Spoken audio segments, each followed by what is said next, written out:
ప్రార్థన. ప్రేమగల తండ్రి, ఇంతవరకు మీరు మాతో మాట్లాడిన ప్రతి మాటను బట్టి నీకు స్తోత్రాలు.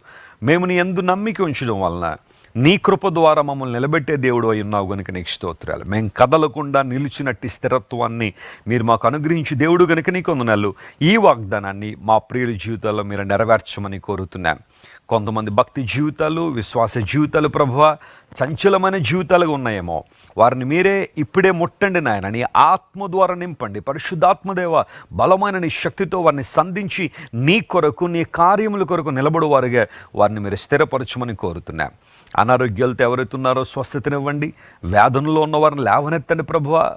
నీ కృపను వారి మీద విస్తరింపజేసి కృంగిన వారిని లేవనెత్తి అద్భుతాలు, ఆశ్చర్యకార్యాలు నీ ప్రజల జీవితాల్లో జరిగించమని నీ సన్నిధిలో ప్రాధేయపడుతూ మా ప్రభువును రక్షకుడని యేసుక్రీస్తు నామం పేరట అడిగి వేడుకొనిచున్నాం తండ్రి. Amen, amen, amen. God bless you dear friends. దేవుడు మిమ్మల్ని దీవించి ఆశీర్వదించి బలపరచును గాక.